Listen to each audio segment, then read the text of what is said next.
So, hello everybody, I'm Chris, and for next hour, I will be talking about some concept that I received during my regular work and worked with some tools um, that we normally use in our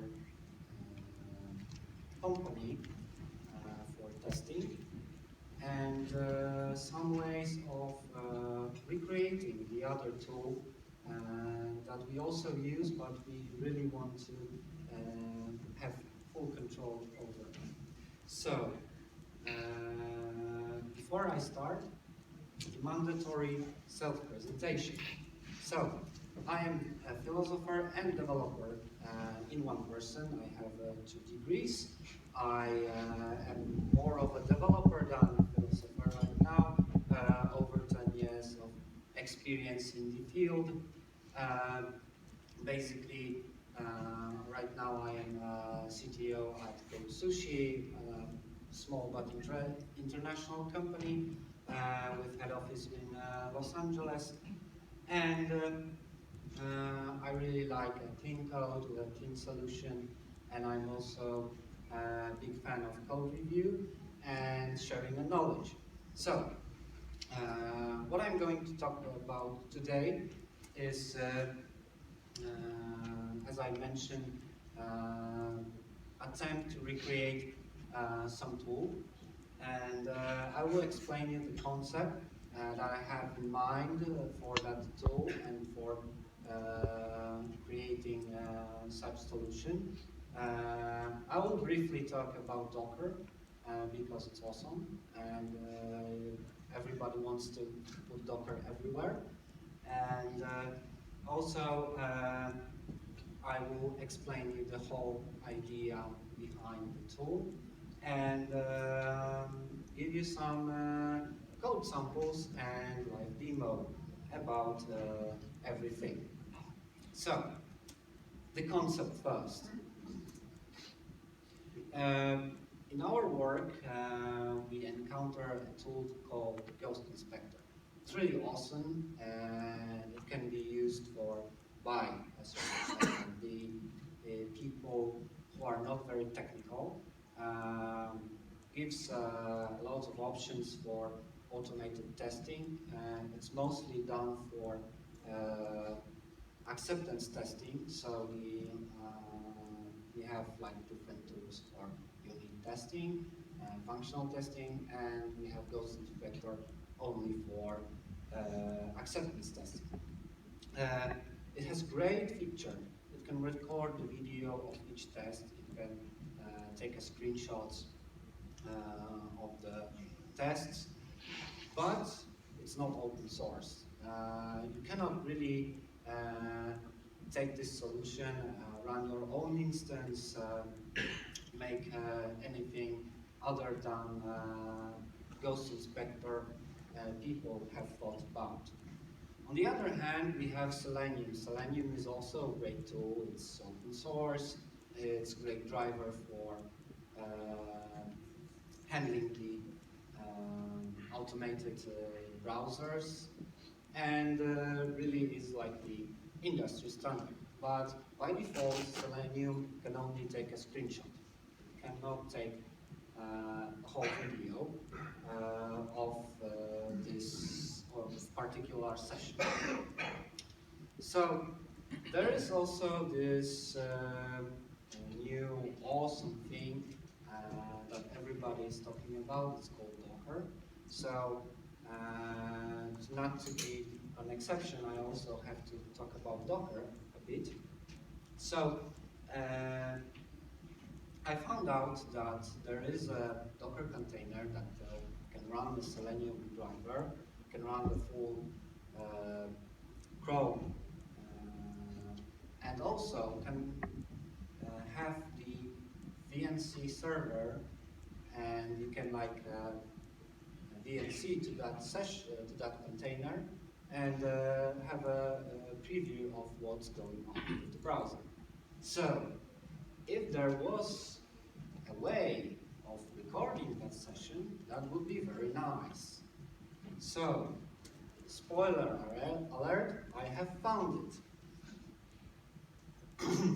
And this presentation is all about how I put together some sort of solution that could help, record a video of failed tests.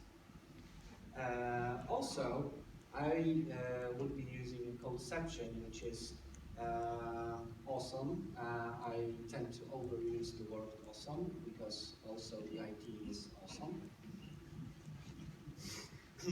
So the codeception is basically PHP unique done right. It is really simple. It has a very easy threshold to get into it, and why not use it? And why not hack together a Ghost Inspector killer? So, what do we need for the Ghost Inspector killer? And here is the ingredients list. First of all, we would need an application to test. I have chosen Alcody, and it's a Symfony-based e-commerce solution, quite unpopular, but it can be easily installed. So I have chosen that because of obvious reasons. We are not like setting up the huge application. We want to make some tests on the application that is easily installed. Second, we need Docker. We need Docker for running the application. Second, for running the Selenium driver with VNC session enabled. And basically, that's it. Also, we need codeception, which will be our main tool and main thing that we will be performing our hacking. So, besides that, we will need a FFmpeg, which is not really required. And FFmpeg is obviously a behemoth of a tool, but we'll need one simple thing from it. And also having some continuous integration server where you can put the end result of our today's session would be nice, but it's not really mandatory for having fun. So I presume you're all interested. Nobody left the scene. So first of all, let's explain Docker. Really briefly, I will be a very smart person who is reading from the slide. It's obviously a container management software, and the container is a lightweight, standalone, executable package of piece of software that includes everything that needs to run. So basically, if we get back a couple, maybe more than a couple years ago, or maybe to another operating system like Windows. Windows have ability to run like exefile, which have all the dependencies, all the libraries needed. So we can think of Docker as the same concept of just running application and not caring about the dependencies, the proper version of packages, because provisioning of the containers does it for us. So, for those of you who have not heard about Docker, it's obviously easy to use.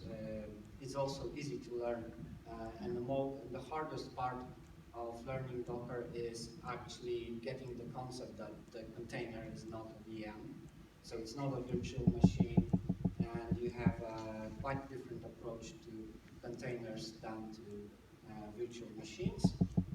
And there are lots of pre-built containers for services like MySQL, PHP, Apache, Nginx, Mattermost, for example, And it's great if you want to, for example, test some solution without spending too much time on installation. For example, like Mattermost is considered as a Slack killer.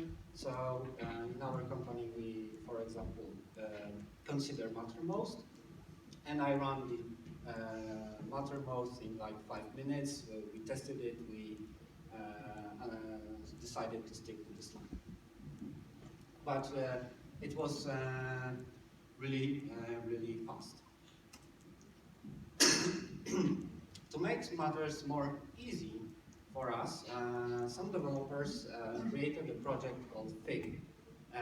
That project had been taken over by Docker team, and that project evolved into Docker Compose. Docker Compose is a way of telling Docker how to run several containers and to run our application in one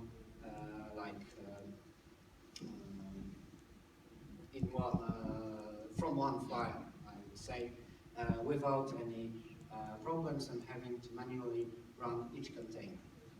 It has some benefits, it has some downsides, but mostly it has benefits.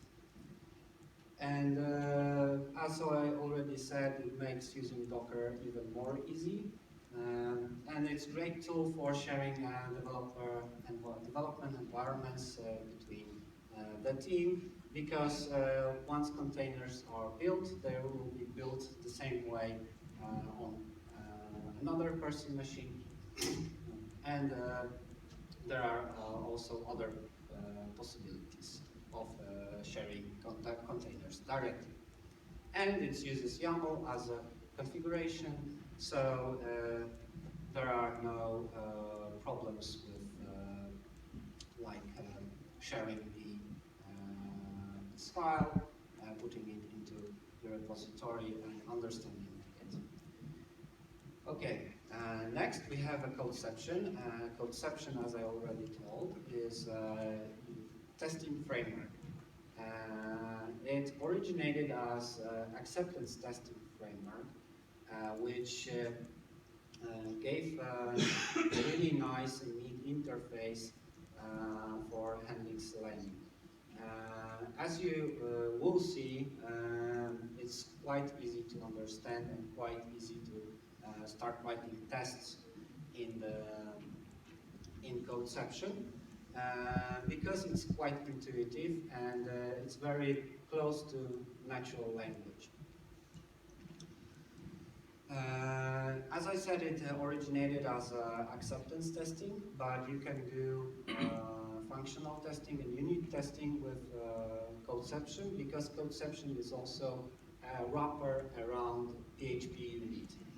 And it makes doing the whole testing thing really easy, because we don't have to deal with PHP unit directly.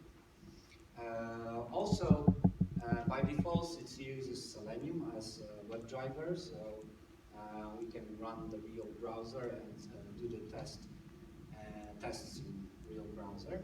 But it can also use the headless browser approach and run something called FFmpeg, that will speed up the process for getting the tests done. There is also, for those people who prefer JavaScript over PHP, there is also a JavaScript version of codeception, which is called codecept.js.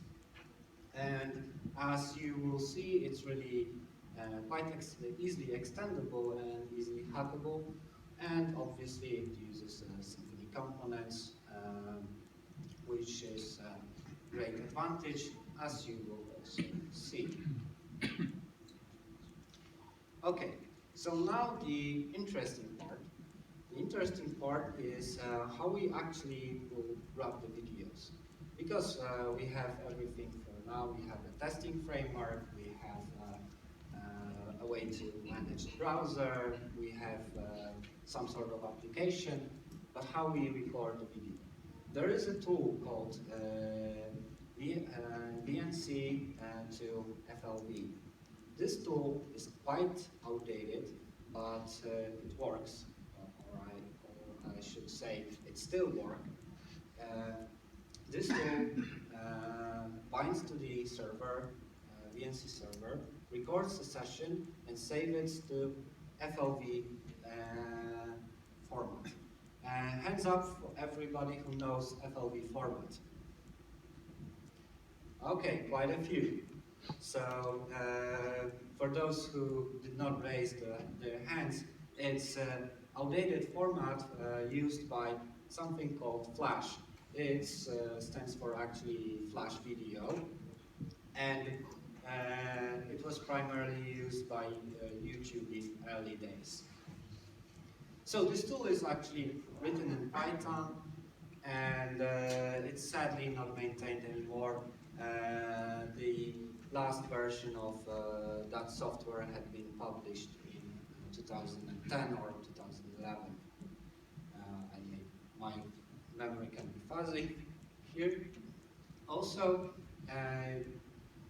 there is a FFmpeg, and we'll use FFmpeg to convert this FLV video to something that most people would be able to open with like general tools in the operating system. Like, for example, default media player. So, the general idea of the application, steps that we need to take is like Dockerize our application for simplicity's sake. Too many, yes. Install any other software that we need. Hack the codeception so it can start and make videos for us. Then we need to start the Selenium server and tap into it, and then create a script that can run it all. That script we can also then put inside Jenkins or any other continuous integration solution. So, on this slide there is a link. I have put a public repository that contains all the code that I will be showing you today. And you can freely download it, copy it, do whatever you want with that. So,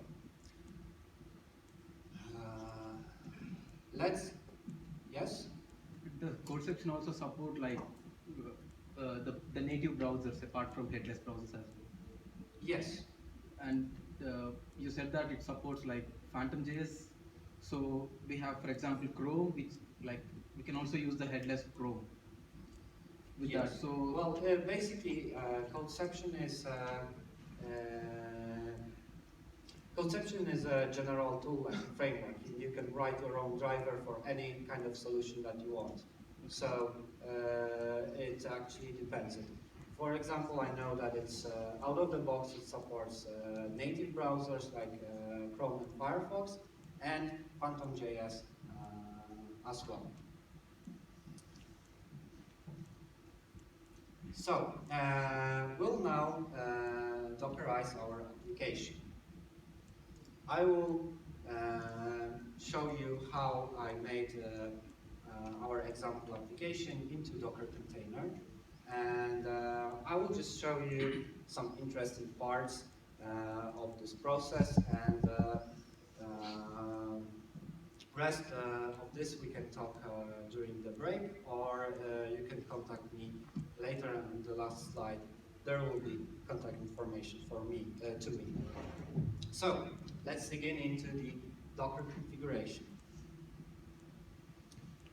So first of all, we have a Docker compose file which defines two services. One is called lcody because we are Dockerizing lcody. Both of them are using images, and I have just pre-built this image. And this service depends on DB. In Docker Compose, depends on a section actually tells on what other services given service is depending. So in the nutshell, it means that first of all, Docker Compose will make sure that all the dependent services are started before this given service, and then it will connect it with a simple way so that the actual name of the service will be put it into the host file of the given container, given that the result of this operation will be just like if we want to get the address of given service from the LCODE, for example, if we want address of the database from the LCODE service, we need to just use the DB. Also, here are the ports mapping. So we map the 80 ports, so HTTP to this port. So it's first it's like our hosts, and second is the container. As we can see, the DB service is just like MySQL with version 5.6, and it has some environment variables defined. This way we can tell the Docker to set up us a database with name Bamboo, user Bamboo, and password Bamboo, and use a very secure root password as root. So this is the Docker Compose. Here is the Docker file that I have prepared to run the LCODE. It's not a perfect solution, but it works. First of all, we use PHP as a base. So we take a PHP container. It's FPM, so it's could connect through fast CGI, and we take an Alpine-based image. Alpine is a Linux distribution that is specially created for Docker containers. It's really lightweight and very thin. You can save a lot of space while using the Alpine. Those magic commands actually just install the Nginx and a couple of dependencies. And this line is actually installing the required PHP extensions like mcrypt, zip, and dstring, and so on and so forth. These lines are actually not very interesting. Here, these lines installs the composer, so we can then operate with composer on our service. And those lines are adding the configuration for PHP and then Nginx. Really, the last interesting part is this line, which actually creates a project inside the container. And then we change the work here, and we copy the parameters .yaml that are located in our main directory. And as you can see, for database host, I just used the name DB, the same as the name of the service from Docker container. So I hope that this idea is quite clear. So after running the build command, to which I will present you a bit later, we have a working clean instance of Bamboo, LCODE Bamboo application. So let's get back to the presentation and proceed to next step. So, the other thing that we need to install is FFmpeg and VNC to FLV. So, installing FFmpeg is, on one hand, it's quite easy. On the other hand, it's quite hard. On the other one, for Ubuntu, Linux distribution is just one command, and it will install everything you need. And for most popular distributions, there are probably the same versions of that command. But also you can build it from source or get any other way of installing FFmpeg. The thing that we are more concerned about is VNC to FLV, which is quite easy to install, but it's not automatic. First of all, we need to download the source from that link.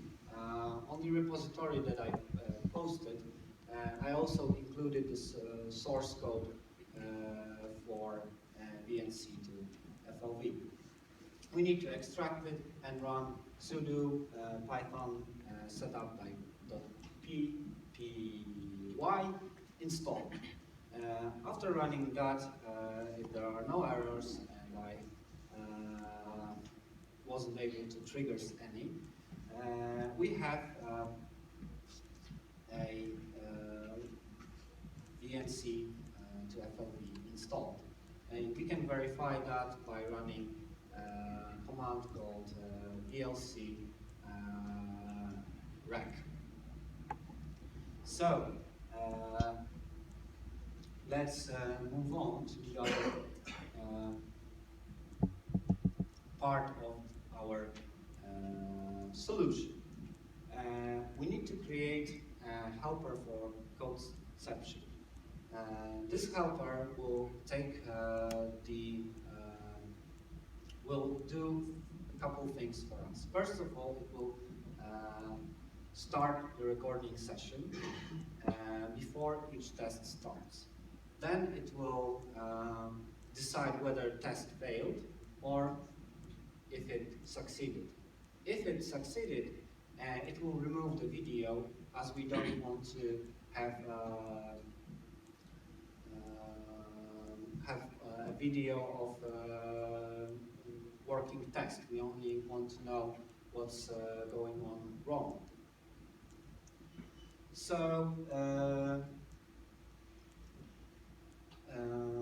after that, it will decide whether it's to save video or to remove it. So let's dig into the codeception.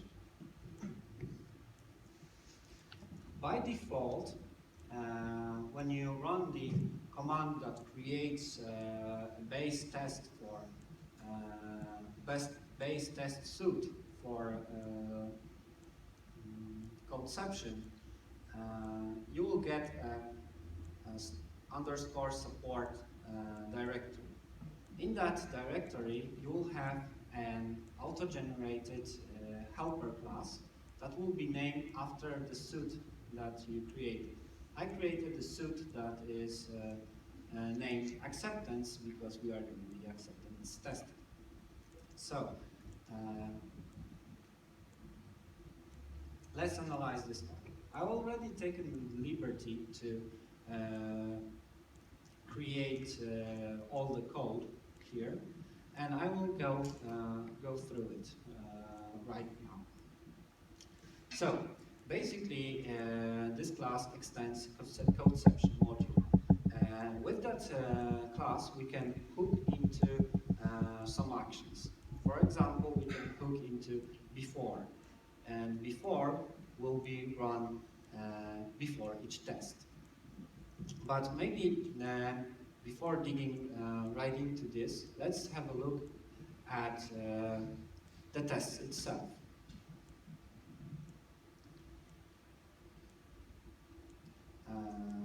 So this is the base class of codeception test. Everything that it's not starting with underscore and its public function will be considered as a test to run by codeception. So, for example, here we have a really simple test. I made this test to fail because no one can see Spanish Inquisition. But as you can see, the codeception is really intuitive because you can almost read it in natural language, like I am on page and this and the address of the page, and I can see something. Obviously, this test will fail, but this test I made to pass. So. First of all, I can go to login page, and I am on given page, like the home page. I click login, then I see in current URL that I have been redirected to that thing, and at the end I see this kind of text on the screen. Basically, it's very simple. This method is one test. This is the other, obviously. And in the acceptance helper, the before is executed before each of those tests. So before each of those tests, we need to start our recorder process. So we are using, I am using the process component from the Symfony. Codeception actually, by default, installs the process component because it is its dependency. So no other installation or composer.json manipulation is needed. Basically, we start a new process, and I have created a couple of helper methods that will create a proper name. I will just show you a bit later. This process object has a method start and run. The method start allows you to start the process in the background, and also you can we can look at it that this process is run asynchronously. So we can follow through the process, our command and test execution while the process is still running in the background. And here we have the after hook or after callback, which actually just sends a signal to our process to stop doing the recording, and we stop the process. After that, we have to decide whether that test have succeeded or failed. And that's where we have this failed method. This, in codeception, I try to do it more clean by not using the underscore failed callback. But it turned out to be quite a challenge. So I decided to just save into the array the name of the file failed tests, so we can save those videos of failed tests. So basically, right now we are checking whether the name of the file that is generated based on the test is in our is in our array that, and if we should save it, or if it's like the test which is succeeding, so we don't need a video of that. So we just like remove it. After that, we need to convert the video to the MP4. For example, we can convert it to any other format that we like. But MP4 is quite a popular format. And move it to the output directory. Basically, by default, codeception uses the convention of saving all the output information, like for example, codeception is also doing the screenshot of failed test by default, and it saves it to the output directory. You can also see the logs of failed tests here. So we want to follow that convention and save the file into the output directory. Also, we want to name this test, not like video 0001 or some like timestamp number, but we want to know what test actually failed and what the video is all about. So in the test object that we get from codeception that is injected into callbacks or hooks, we have metadata object. We can get metadata object, and we will get the name of this test. And this test, the name of the test will be actually the name of this method. So if you make good names of given test, you will have also good names of the videos and everything else. I also, here's the command that actually starts the recording of the video. I helped myself a bit, and I used environment variables for getting the VNC host and VNC port, because we can run on one machine, we can theoretically run a couple of servers, and we need to point our testing tool into the correct one.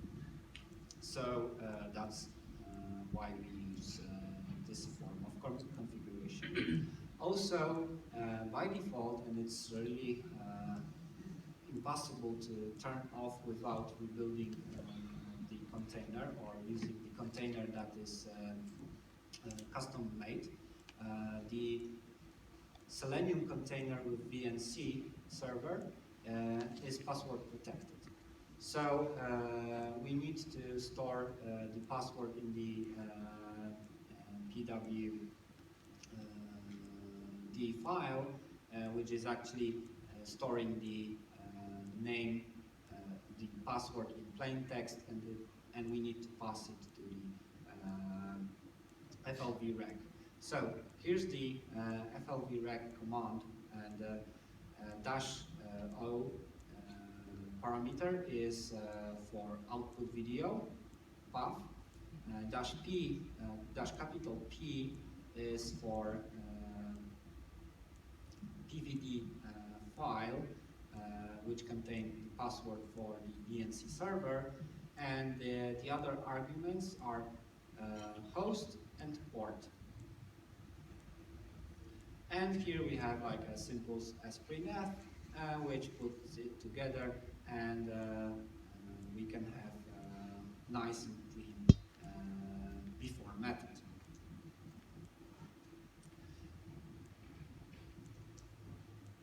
Also, the FFmpeg command is actually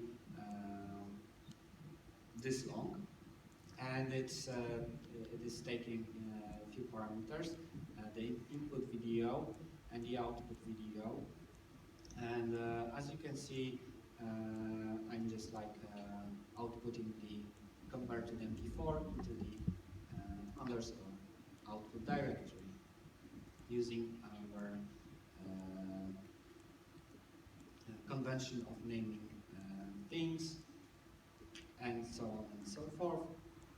And as a last step, we just remove the original FLV file, so we have only the MP4 version. So, let's try to run the DNC enabled Selenium and see if it really works.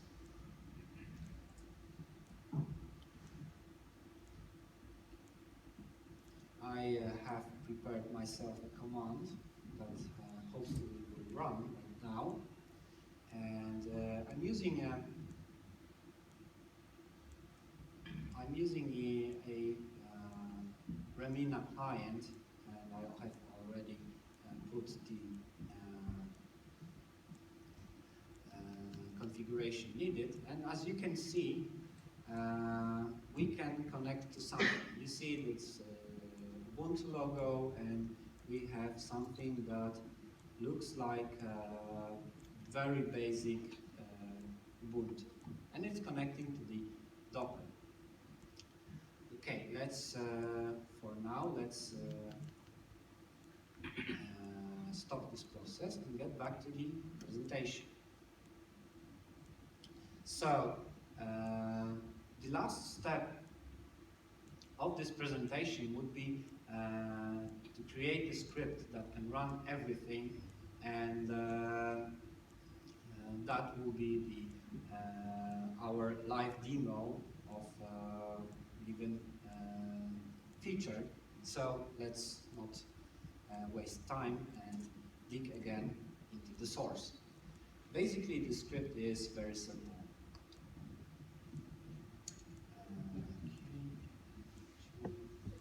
First of all, we export some variables. It's like localhost, port, and path to the password file.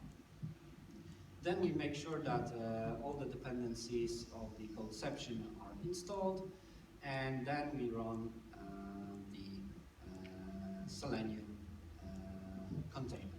I named the Selenium container as a Selenium tester, so we can then easily manipulate the started container.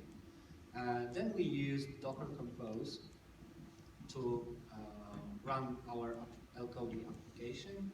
Then it's always safe to let the application sleep for 10 seconds and give the time for Docker Compose to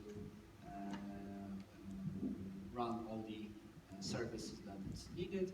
Then we actually, with Docker Compose help, load fixtures for LCOD, so we actually reset the database and make sure that our tests are always executed on the same set of data.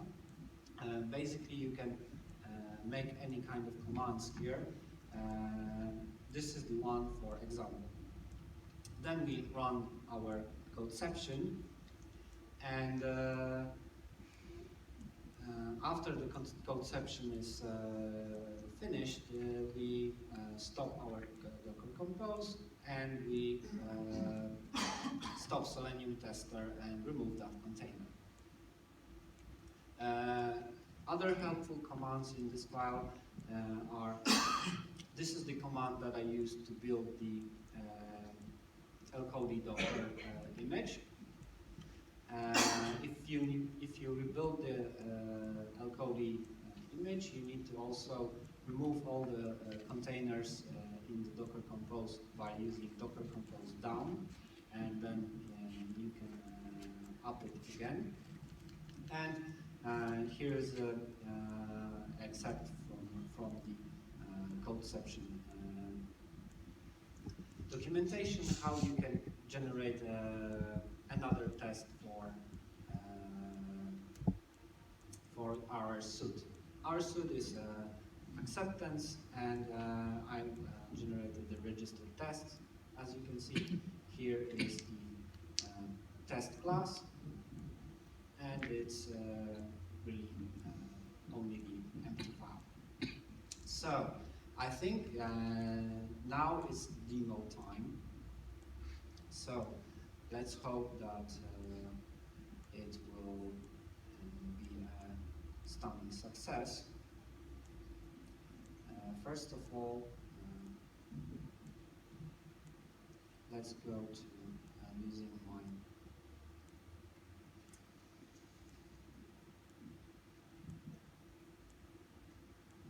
so we have some already failed tests.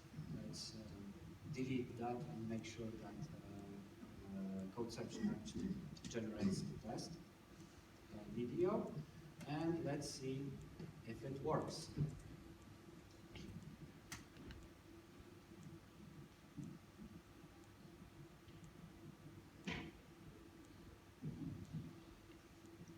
It worked a couple of hours ago. I have high hopes. So right now we have some output. Oh, here is the information that one test failed.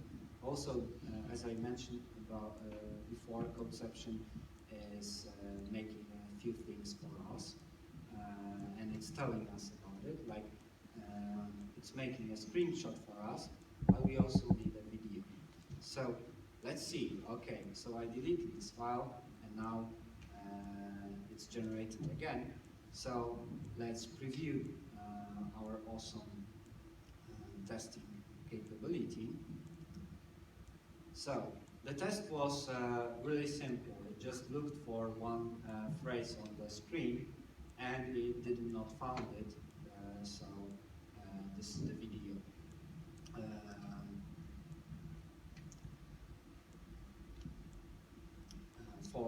For this. Basically, given that mechanism that I just presented, you can record any kind of failed test. So let's get back to the summary. First of all, Docker can also run GUI applications. It's possible in Docker to run not only the server things like database, like fancy queuing services and stuff like that. You can also run browsers and other graphical applications. It's totally possible. It's fun for deployments because we have a way of starting the application, doing some things with it, and taking it down with one script. Imagine that you would just point the your, for example, HTTPD configuration to just proxy the given domain to a certain port, and you have a running application which already had been tested by our scripts. As you can see, you can do a lot of things with codeception. I presented you one way of recording videos as well. Also, the other way of recording video would be just taking a screenshot every step and then putting it together with FFmpeg. But I think that VNC solution is kind of easier to do because then we will have to manipulate the video file with FFmpeg and stretch the given frames so they not take 1/24 of the second, but a bit longer. And basically, we didn't make a Ghost Inspector killer, but I hope that I presented something interesting for you. So, thank you for your attention. If you have any questions, you can ask them right now. You can also find me on coffee break or just email me or contact me. I will be glad to answer all of your questions. So, thank you again. I'm really glad to be here.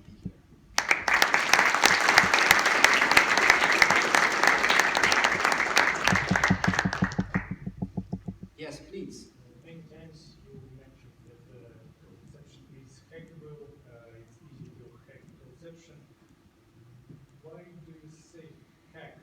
What is the meaning of hack in this context? Sounds like something not regular, but basically it looks like just an extension, not Yes, well, it was like I use a hack in the original meaning of this word, which is quickly came up with some solution for the problem. So it's not like a great solution in terms of like a solid code, but it's a hack, what I have created. basically by content reading is more like extension, not hack. Yes.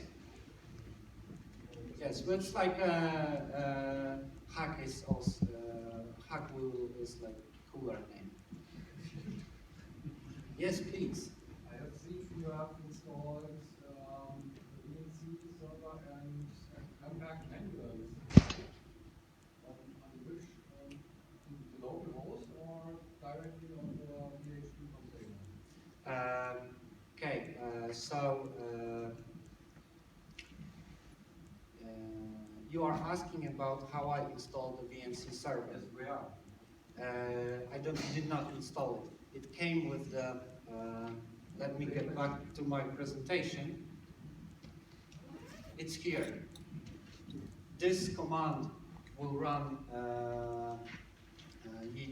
the whole bundle of things. Selenium driver, in this particular case, the Chrome, and the VNC server that you can connect to. Yes, please. So does it mean that actually we don't need Selenium itself? We only need Yes. the only thing we need is VNC server. We need, or the only thing actually we need is Docker, because this command it's running the Docker. Yes, I perfectly understand. But we can run various containers. These containers, by the name books, is affiliated with Selenium. Yes, So I assume that some Selenium things are there. yes, But for making video, we don't need Selenium itself. We Yes. don't need VNC server. yes, So it's not required to use exactly Selenium container. We yes, use it's not exactly. whatever container which contains VNC server. Yes, and the ability to control it with the testing framework if you are relating to test, but you can also think of a number of other solutions that record a VNC session. Anybody have a question? Yes, please. Do you provide that code somewhere? Yes, I will.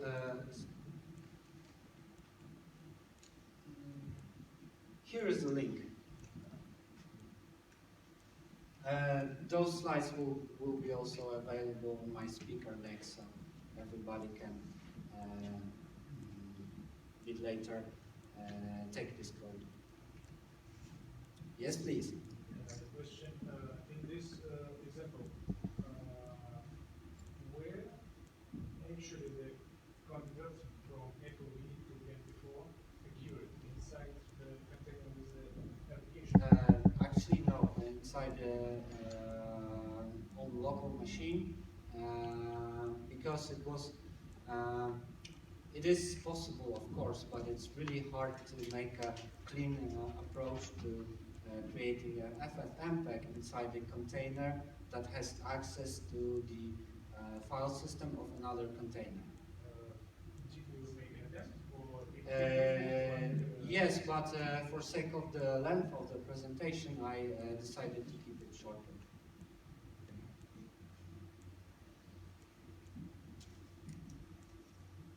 Yes, please.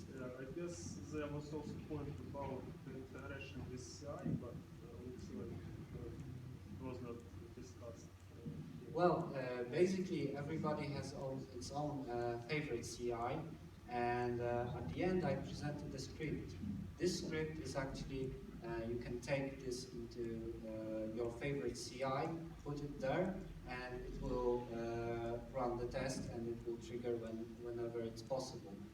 For example, if I made an example with Jenkins, I will angry the people who are using, for example, GitLab CI and vice versa. And the CI is actually something quite popular right now and not that hard to implement. The hard part is getting all those things together and working.